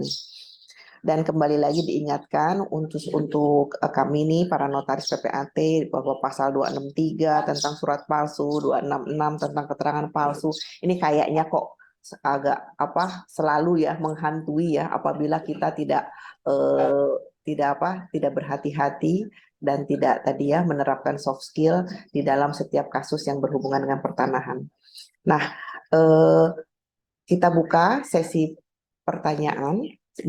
Kebetulan ada satu nih untuk Ibu Ana dan satu lagi untuk Pak Madepria. Nanti silahkan apabila yang akan raise hand kita berikan satu kesempatan. Dan jangan lupa nanti di akhir kita sangat berbahagia ya pada hari ini ada guru besar kita yang memang guru besar pertanahan telah ikut bergabung. Kita akan meminta beliau untuk memberikan arahan ya pada saat closing statement. Oke, Ibu Ana, kalau mau sambil jalan kami persilahkan karena kami sangat mengerti kesibukan Ibu. Saya tertarik pertanyaan untuk Ibu Ana ya. Saya tertarik pada identifikasi penyebab yang terkait dalam hal tersebut yang tadi Ibu paparkan, yaitu adanya aspek pidana dalam pendaftaran tanah sebagaimana diatur dalam PP 1061 dihapus oleh PP 2597 tentang pendaftaran tanah. Sebagaimana kita ketahui dalam Undang-Undang Cipta Kerja kembali memasukkan sanksi pidana dalam aspek administrasi. Namun hal ini belum ditindaklanjuti, bahkan terkesan menjadi ancaman dalam instansi terkait. Mohon pendapatnya Ibu. Baik, saya sebelum saya cabut nih ya, saya mohon izin semuanya. Mohon izin setelah ini nanti saya cabut, mungkin sinyalnya akan turun naik karena di kendaraan. Silahkan. Ya, kalau saya pahami ini mungkin bukan 25 ya, 24 ya, 2497 ya tentang pendaftaran tanah. Jadi kalau kita bicara aspek pidana ya. Tentu salah satu yang saya tadi garis bawahi adalah kenapa sih pemberantasan mafia tanah ini terkesan seperti sulit sekali untuk diselesaikan gitu ya. Karena ini adalah aspek pidana. Selalu kalau yang namanya mafia tanah, persekongkolan jahat, kemudian ada mens rea di dalamnya, ya sudah pasti ini pidana. Nah, tapi dalam penegakan hukumnya, kalau menurut saya mungkin sanksinya ini kurang memberikan efek jera, ya kan? Kemudian penegak hukumnya sendiri, ya, meskipun ini adalah seharusnya tadi saya sudah sampaikan adalah orang-orang yang seharusnya memastikan berjalannya suatu prosedur dengan baik, ya kan? Ternyata memang ada oknum-oknum yang juga terlibat di dalamnya karena ini pidana melibatkan juga oknum kepolisian, kemudian oknum kejaksaan, oknum di lembaga kehakiman, dan kita sebagai praktisi memang pada prakteknya sering kali menemui persoalan. Contoh kasus misalnya kasus yang kita tangani di Surabaya misalnya melibatkan mafia tanah. Banyak sekali dokumen-dokumen yang asli tapi palsu dan sudah bisa kita buktikan bahwa itu palsu. Kemudian prosedur-prosedurnya sudah kita bisa buktikan dengan tenaga ahli ya, para ahli pidana menyatakan bahwa itu proses prosedurnya ada melanggar pidana. Tapi faktanya kemudian di lapangan ya ini tidak memenuhi syarat dianggap sebagai suatu tindak pidana. Artinya bukan melulu kita bicara undang-undangnya atau peraturannya sudah cukup baik ya, tapi kemudian pelaksanaannya di lapangan karena ini melibatkan mafia. Tentu mafia ini bukan hanya di lingkungannya kawan-kawan notaris PPAT saja membuat aktanya begitu saja, bukan, tapi ini hulu hilir semua memang sudah dilibatkan sehingga sudah mereka prediksi ketika dia sampai di di tingkat kepolisian, kejaksaan, pengadilan, orang-orang ini juga sudah ada yang ditempatkan di situ. Nah, itu pada prakteknya gitu. Jadi kalau kita bicara ancaman bagi instansi, saya tidak mengerti maksudnya apa, tapi yang saya pahami bahwa memang salah satunya yang menjadi concern kita adalah selain memang sanksinya tidak memberikan efek jera, proses penegakan hukumnya dalam praktek di lapangan itu yang sulit sekali ya bagi para korban untuk mendapatkan keadilan karena memang melibatkan banyak sekali mafia, termasuk di dalamnya ya para penegak hukum. Saya kira itu. Dan saya pamit, nanti mungkin sinyalnya agak turun naik. Silakan Ibu, Dewi. silakan. Ya, terima kasih Mohon maaf, atas jawabannya. Prof Nia, semoga saya nanti masih bisa mendengarkan closing statement Prof Nia di jalan, ya. Apa namanya, Pak Dokter. Mohon maaf saya meninggalkan sebentar ya, Pak. Mangga Wilujeng Ibu Ana. Nje, mari saya pamit ya. Ya, mangga. Mangga Bu Ana. Iya. Jadi menarik sekali memang seperti Ibu Ana tadi sampaikan, yang namanya mafia itu adalah suatu rangkaian. Oleh karenanya bukan cuman dari hulu saja, tapi sampai hilirnya itu udah dirapikan. Termasuk teman-temannya Ibu Ana itu yang para lawyer-lawyer itu udah siap kalau misalnya ada mafia pertanahan yang masuk ke dalam pengadilan, itu sudah ada tuh, ya kan? Diterima bolanya seperti itu. Mengerikan sekali sebetulnya ya, di satu sisi kita melihatnya ya, tapi di satu sisi lagi kita melihat oh ada satu skema yang sistematis ya, yang perlu kita apresiasi dalam artian quote in quote ya, benar ya, bahwa semua sudah dirapihkan, semua lini sudah disiapkan. Oke, Pak Madepria ada pertanyaan nih dari Niko Ya. Indra Sakti. Sejauh mana peran PPAT dalam menghadapi intervensi mafia ini? Mengingat tanah menganut filosofi hukum adat, sementara SEMA maupun PERMA tidak segan-segan menganut filosofi tersebut sebagai SEMA 4 2016 Kamar Perdata, di mana sepanjang jual beli dikualifikasi oleh PPAT, maka sahnya balik nama tidak lagi didasarkan sah tidaknya pendaftaran, tetapi dialihkan pada peristiwa hukum yang dibuat oleh PPAT-nya. Itu pertanyaannya.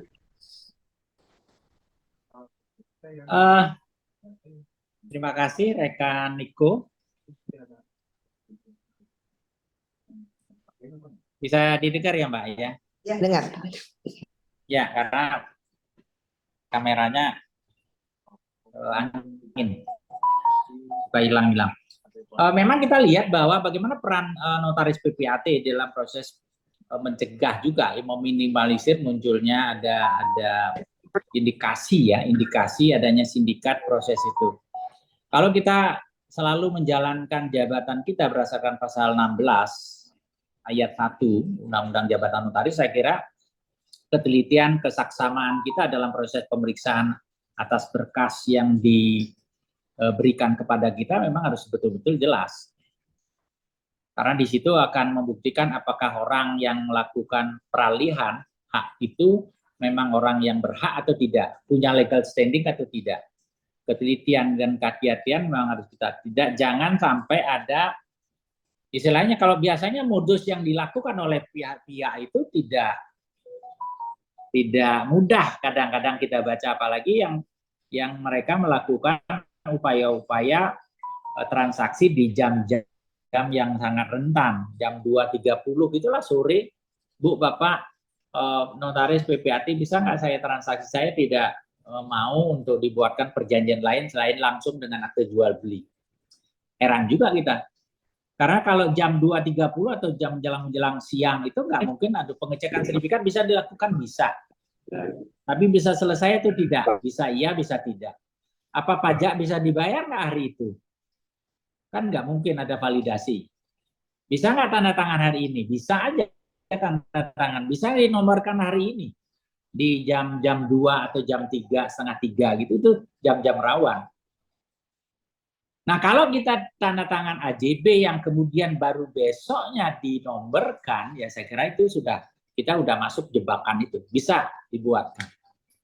Apa yang kemudian terjadi di rekan kita di Jakarta Timur, kemudian rekan kita di Kabupaten Bandung, kita lihat rekan kita tanda tangan di akte jual beli yang tidak dinomorkan pada hari yang sama, maka itu akan menjadi bagian, kita akan ya mungkin 2-3 hari tidak ikut tidur nyenyak. Nah, apa yang menjadi pertanyaan dari Niko, SEMA 4 tahun 2016 sepanjang jual beli yang sudah ditandatangani di hadapan PPAT kemudian didaftarkan sebagai dasar proses peralihan hak. Pasal 19 tentang pendaftaran dan kewenangan PPAT di PP nomor 37 tahun 98 dan perubahannya PP 2T yang justru diberikan beban melakukan proses pengecekan tentang keabsahan dari data dan berkasnya. Datanya benar, objeknya benar nggak? Apakah dia akan ada pengukuran ulang, apakah sertifikat sudah asli atau palsu, itu kan tidak sepenuhnya memang harus dilakukan tanggung jawab sepenuhnya ada di PPAT. Karena apa? Yang mengeluarkan sertifikat bukan PPAT tapi kantor pertanahan. Nah, SEMA ini yang saya kira memang harus kita betul-betul teliti, harus hati-hati karena semua saya mengatakan dalam tanda petik ada melepaskan tanggung jawab dari pendaftaran yang diterima oleh kantor pertanahan. Secara administrasi kami menerima semua berkas data yang dibawa oleh kantor PPAT atau oleh PPAT, mereka hanya mencatatkan saja. Apa iya? Apa tidak pernah sekarang justru akte PPAT justru diperiksa oleh staf pendaftaran di loket pendaftaran tanah? Justru diperiksa. Kalau dalam proses pemeriksaan secara material mestinya kantor pertanahan ikut bertanggung jawab tentang komparisi diperiksa, tentang kewenangan orang yang melakukan proses perjanjian peralihannya itu. Nah, apa yang disampaikan oleh Niko saya kira ini menjadi concern kita sebenarnya sebagai notaris dan PPAT bagaimana pembuatan semua ketentuan-ketentuan kantor pertanahan yang berkaitan dengan kepentingan PPAT paling tidak mestinya harus kita duduk bersama. Sehingga dalam rangka upaya untuk pencegahan menjadi bagian subangsih kita, pencegahan proses adanya indikasi proses peralihan tanah yang melibatkan PPAT dapat betul-betul kita minimalisir. Saya kira demikian, Mbak. Ya, oke. Ya, terima kasih. Memang khusus untuk pertanyaan ini pasti jawabannya kalau kita mau jawab secara runut itu pastinya akan memakan waktu yang banyak ya Pak ya. Ya, panjang. Tapi ya karena panjang. saya harus menguraikan juga SEMA 4 Iya, tahun 16 betul. itu kan. Ya, betul. Terima kasih atas jawabannya. Dan ini ada beberapa pertanyaan yang ditujukan ke Ibu Ana. Nanti kita akan sampaikan secara pribadi aja ke beliau. Ada Pak Firman, raise hand. Silahkan coba kita lihat dulu. Siapakah Pak Firman? Bisa dibuka videonya, Pak?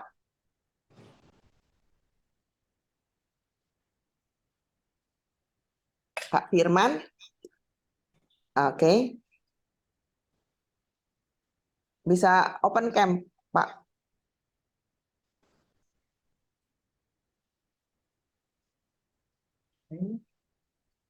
Pak Firman.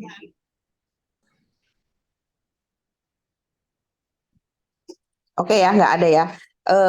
Kalau gitu kita akan lanjut saja kepada closing statement karena tadi kita mohon maaf dimulainya agak molor karena alasan teknis. Jadi kita akan selesaikan dengan cepat. Nanti pertanyaan-pertanyaan insya Allah saya sampaikan secara pribadi ke Ibu Ana juga dan kepada Pak Madepria kalau masih ada pertanyaan untuk Pak Madepria. Ibu Prof, silahkan untuk memberikan closing statement. Tapi sebelumnya boleh saya meminta atas nama kelompok pencapir nanti khusus untuk karena banyak sekali nih ya yang kita hadapi akhir-akhir ini dengan modus PPJB tadi. Sebetulnya adalah perjanjian utang piutang yang dibungkus oleh PPJB yang kita pasti prediksi itu tidak akan bisa diselesaikan utang piutangnya. Sementara PPJB-nya sendiri adalah PPJB lunas, otomatis dengan kuasa-kuasa yang ada di dalam PPJB tersebut sudah bisa memberikan kekuasaan penuh kepada yang bersangkutan untuk balik nama kepada dirinya sendiri. Nah, ini sebetulnya yang lagi marak terjadi, ya. Di situ juga notaris sebetulnya tidak bisa serta-merta disalahkan ya, karena kalau memang kita melihat ANSI bicara tentang tadi perjanjian dan apa kausalitas yang ditimbulkan dari kesepakatan tersebut. Nah, kemudian akhirnya dipergunakan oleh oknum tersebut dengan modus lain ya susah. Nah, mungkin akan ada ulasan tersendiri Prof berkenaan dengan ini ya, karena ini juga menjadi suatu muara daripada terjadinya mafia-mafia tanah di Indonesia yang melibatkan profesi-profesi dan pejabat seperti pejabat pembuat akta tanah. Ke depan insya Allah kami akan mengundang Prof untuk dapat bergabung khusus ya dalam sesi berkenaan dengan hal tersebut. Silakan Prof. Ya. Terima kasih. Pertama-tama saya mengucapkan Assalamualaikum warahmatullahi wabarakatuh. Salam sehat sejahtera untuk kita semua. Ibu Doktor, Ibu Notaris Dokter Dewi Tenti, maaf banget nih. Ini ya Bu tanda tangan. Sebentar, saya ini untuk kamera. Suara saya udah kedengar? Sudah Bu, sudah Prof. Oh sudah, iya sudah. Terima kasih atas kesempatannya. Saya ini juga menyimak dari paparan tadi dari dua pemateri, kemudian saya diminta untuk memberikan closing statement. Ini agak ini juga agak kaget ditodong. Tapi insya Allah mudah-mudahan sedikit memberikan satu gambaran. Saya ingin sampaikan secara singkat saja closing statement dari apa yang diselenggarakan pada kesempatan hari ini. Memang ini judulnya sangat bombastis banget ya, peran negara dalam pemberantasan mafia tanah. Ya, ini luas banget sih sebenarnya ya, tidak cukup dibahas dalam kurun waktu yang hanya berapa? 30 menit apa? Berapa menit Ibu Dokter? Nah, baiklah, barangkali ini secara singkat saja ya ingin saya sampaikan bahwa ketika kita bicara peran negara dalam pemberantasan mafia tanah, di sini ada dua kata kunci nih, peran negara dan juga mafia tanah. Nah, kita bicara negara ini adalah negara Indonesia nih ya, terdiri dari 3 lembaga legislatif, eksekutif, dan yudikatif. Lalu kemudian ketika kita bicara mafia tanah itu merujuk kepada rangkaian peristiwa yang terkait dengan kejahatan di bidang pertanahan. Nah, tadi oleh Ibu Ana dan Pak Imade Priya sudah digambarkan secara jelas poin-poinnya kenapa ini bisa terjadi, apalagi di sini melibatkan notaris PPAT, dan sebetulnya dalam pandangan saya di sini ada oknum-oknum terkait yang bisa diidentifikasi nih ya, siapa-siapa saja. Ini sebetulnya sangat kuat ya, sudah berurat berakar. Antara lain, maaf nih ya, dengan segala hormat, ATR BPN ya, oknumnya. Karena institusi inilah yang kemudian memberikan status hak kepada subjek hukum, baik itu individu ataupun badan hukum. Kemudian yang kedua, kepolisian. Ya, di sini kepolisian terlibat oknumnya, kemudian juga kejaksaan, kemudian juga Disduk Capil, ya, di mana di Disduk Capil ini bisa diterbitkan sertifikat atas nama orangnya satu, tetapi kemudian alamat dan domisilinya di mana-mana gitu ya. Nah, sedangkan saat ini identifikasi KTP ini menjadi satu-satunya dokumen ini ya, dokumen individu, dia itu harus satu. Kemudian juga lawyer, kemudian juga notaris PPAT dan badan peradilan. Itu salah satu unsur-unsur yang terkait dengan bagaimana mafia tanah ini berurat berakar dan sulit untuk diberantas. Nah, disinilah kemudian ketika negara berperan, maka ketiga lembaga ini tadi harus berintegrasi karena tidak ada pemisahan kekuasaan, tetapi ada istilahnya bukan pemisahan, jadi satu sama lain saling berintegrasi gitu. Tidak ada pembatasan, hanya ada pembedaan saja. Nah, kemudian di sini untuk mencermati atau memberikan satu solusi terhadap persoalan mafia tanah ini, kita harus kembali kepada Konstitusi Undang-Undang Dasar 1945, khususnya di dalam pasal 33 ayat 3 Undang-Undang Dasar 45, di mana di sana ada satu prinsip yang namanya bumi, air, dan kekayaan alam yang terkandung di dalamnya dikuasai oleh negara. Nah, makna dikuasai di sini ini bukan dimiliki, tetapi mengandung serangkaian kewenangan. Nah, kemudian yang kedua adalah Undang-Undang Pokok Agraria. Undang-Undang Pokok Agraria ini menjabarkan makna dikuasai negara ini, mengatur peruntukan, penggunaan, dan seterusnya. Tetapi kalau kita cermati, dari makna dikuasai ini hanya meliputi regelendat atau pembuatan peraturan perundang-undangan. Nah, pemaknaan dikuasai negara sekarang sudah diperluas oleh keputusan Mahkamah Konstitusi, mengandung 5 poin. Antara lain yaitu regelendat, pembuatan peraturan, kemudian bestuursdaad, kemudian beheersdaad, kemudian beleidsdaad, dan toezichoudendaad. Nah, ini implementasi daripada 3 unsur dari negara itu tadi diimplementasikan di dalam ini, yang mana diselenggarakan oleh eksekutif dalam hal ini. Kemudian untuk mengatasi permasalahan ini juga kita harus meninjau juga kepada UPA dan ketentuan konversi di dalam pasal 1 Romawi sampai dengan pasal 8 Romawi. Nah, di sana ditentukan bahwa 20 tahun sejak UPA berlaku, hak-hak lama itu yang merujuk kepada hukum barat menjadi tidak berlaku lagi.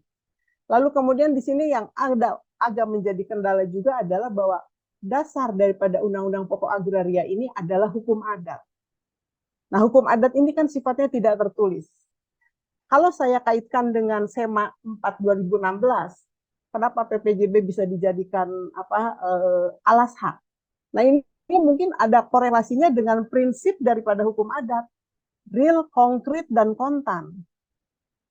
Gitu ya, 3 unsur itu. Nah, di dalam PPJB lunas ini sudah ada pembayaran. Tetapi karena tanah ini adalah benda tidak bergerak dan ada proses yang harus di follow up, yaitu balik nama dan kemudian dibuat oleh PPAT. Nah, itu yang menjadi harus digarisbawahi. Tapi barangkali kita mesti memperhatikan juga apakah SEMA ini merupakan bagian daripada peraturan atau sumber hukum formal, diakui sebagai bagian daripada sumber hukum formal. Nah, itu perlu menjadi perhatian juga. Nah, saya kira di sini juga yang menjadi kendala adalah sistem pendaftaran tanah kita negatif. Artinya, setiap saat sertifikat ini bisa dibatalkan asal ada dapat dibuktikan sebaliknya data-data yang ada di dalam sertifikat itu tersebut. Nah, dengan adanya kemungkinan rencana menjadi sistem positif, ini menjadi baik karena akan mengurangi sengketa. Tapi apakah kita sudah siap? Karena belum semua bidang tanah itu sudah disertifikatkan dan program PTSL pensertifikatan tanah itu belum berhasil semuanya. Kenapa? Hanya data yuridis yang muncul, tetapi data fisik masih dipermasalahkan. Itu karena itu tadi ada girik sumbernya, kemudian ada peralihan hak di bawah tangan dan lain-lain. Itu barangkali closing statement saya, yaitu penegakan hukum terkait dengan kepastian hukum hak atas tanah saat ini sudah mendekati ada solusi dengan adanya UU CK. Di mana UU CK di sini antara lain ada peraturan pelaksanaannya itu mengatur tentang bank tanah.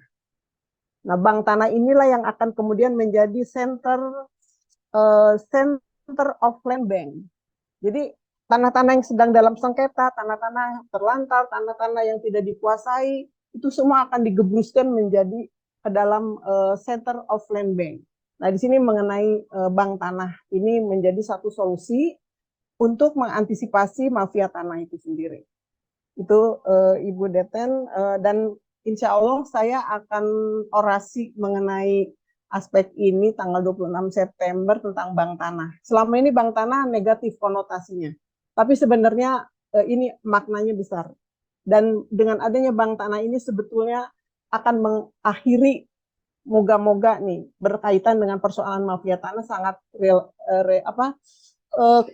related, sangat berkaitan. Mungkin itu saja dari saya, barangkali masih terlalu melebar ya ke sana kemari, nanti bisa kita fokus bicara lebih spesifik lagi.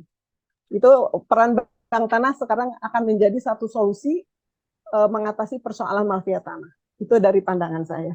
Terima kasih. Assalamualaikum warahmatullahi wabarakatuh. Waalaikumsalam warahmatullahi wabarakatuh. Aduh, terima kasih Ibu Prof atas apa ya, kalau kita itu kalau dengar profesor bicara itu kayak malapah gedang pelan-pelan tapinya jadi nge-refresh kita semua dari yang dasar-dasar sampai yang update. Jadi pemberantasan mafia tanah itu setuju ya Prof, merupakan gerakan bersama dari seluruh lini masyarakat, khususnya ya tidak hanya masyarakat, tentunya ada legislatif, eksekutif, yang yudikatif, tetapi ada catatannya, sekarang sudah waktunya harus terintegrasi dan berkolaborasi dalam penegakan hukum dan kepastian hukum atas tanah di Indonesia, seperti itu. Maaf sedikit, ada yang mau ditambahkan, ini penting banget ya. Ini apa namanya, kita harus meniru sistem perbankan. Jadi orang punya utang 100.000 pun ketahuan di dalam BI checkingnya itu akan dipending ya untuk pengajuan kredit. Nah, mestinya nanti ke depan ada sistem terintegrasi bahwa satu orang hanya bisa punya 5 bidang tanah untuk bangunan. Sedangkan untuk tanah-tanah yang non bangunan itu harus konsisten dengan batas maksimum pemilikan tanah sesuai dengan status hak dan peruntukan penggunaannya. Nah, ini menjadi PR bagi BPN barangkali ini. Itu saja tambahan dari saya. Terima kasih atas tambahannya, karena memang selama ini kita cuma bikin pernyataan aja ya, kepemilikan tidak melebihi ketentuan maksimum, tapi tidak pernah itu terintegrasi dalam satu sistem sehingga itu hanya sekedar pernyataan saja. Pada kenyataannya dia punya berapa tidak ada yang tahu, hanya dia dan Tuhan yang tahu. Formalitas saja, Prof. Iya, hanya formalitas, betul. Formalitas. Iya. Selamat ulang tahun untuk ATR BPN Indonesia yang ke berapa? 63. Semoga dengan bertambahnya usia, ATR BPN di Indonesia menjadi lebih lebih profesional, lebih transparan, dan lebih bermaslahat bagi kepastian hukum pertanahan di Indonesia. Terima kasih kepada Ibu Ana Yuking yang sudah meluangkan waktunya untuk berbagi kepada kita pada hari ini, kepada Pak Made Priye yang selalu siap sedia ya kan menjadi narasumber, karena beliau juga adalah anggota dari kelompok pencapir, dan ini hidden gem kita yaitu Ibu Prof yang hari ini saya nggak tahu durian runtuh tiba-tiba dapat sehingga kita juga dapat penyegaran dan wawasan yang luar biasa. Terima kasih sama-sama. Kepada para narasumber, saya dan kawan-kawan cuma bisa memberikan ini ya penghargaan, tapi lumayan di penghargaan sekarang banyak yang nyari, Bu. Beberapa ada yang saya minta jadi narasumber, kita pilih-pilih dulu dong. Ya kan? Oke, dan sudah waktunya zuhur. Kalau di sini karena dekat masjid jadi suka ada suara-suara azan. Jadi saya tutup aja dengan terima kasih kepada narasumber, jangan kapok-kapok untuk berbagi, karena yang namanya kelompok pencapir sekarang audiensnya sudah tidak hanya notaris saja, tetapi masyarakat. Ini juga banyak masyarakat yang ikut. Oh ya, sebelumnya saya boleh sedikit memberikan pengumuman. Farah, tolong tolong di-share. Jadi alhamdulillah Ibu Nia kelompok pencapir bekerja sama dengan LBN IRB, Ikatan Arbitrase Universitas Pajajaran untuk mengadakan pelatihan pemahaman dasar, lanjutan, dan uji kompetensi untuk arbitrase dan APS yang akan, jangan dulu diilangin Farah ya, dan akan dilaksanakan pada tanggal 2 sampai 6 Oktober Ya, alhamdulillah, mudah-mudahan menambah wawasan dan skill dari notaris-notaris yang tergabung di dalam kelompok pencapir ini. Oke, terima kasih juga kesempatannya kepada Fakultas Hukum Universitas Padjadjaran yang mau berkolaborasi dengan kami semua. Terima kasih, dan sebelum kita tutup, kita akan foto bersama, dan saya akan memberikan pantun seperti biasa. Siang-siang perut lapar, makan pecel pakai kecipir. Kalau kita diskusi biar pinter, diskusi bareng kelompok pencapir. Cuci tangan sampai bersih. Cukup sekian. Terima kasih. Wassalamualaikum warahmatullahi wabarakatuh. Waalaikumsalam warahmatullahi wabarakatuh. Izin Mana live. WA aku ya. Ya. Terima kasih Ya. Ibu. Enggak, Bu Deten, Ibu Terima Ana, kasih Bu Ade Dr. Pria. Tensi.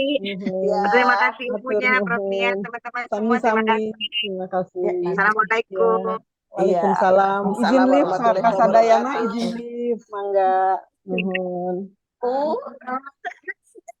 Bu Dr. Dewi Tenti.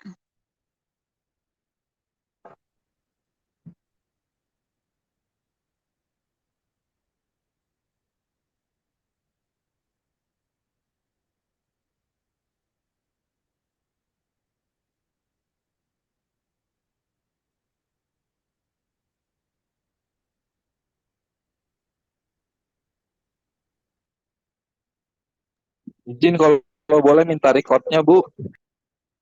Iya nanti ya, saya akan kasih recordnya.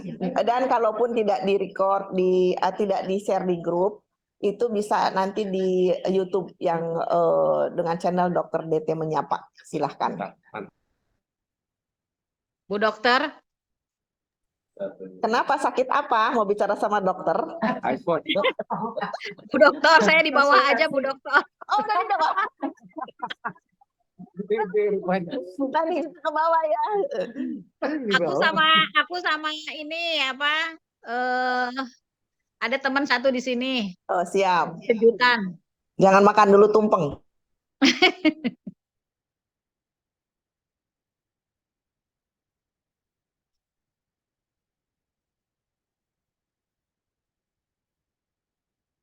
Ada yang nanya nama grupnya, nama YouTube-nya apa katanya itu. Nama YouTube-nya Dr. DT Menyapa. Nyapa apa aja lah, pokoknya nyapa. Udah ya, makasih ya.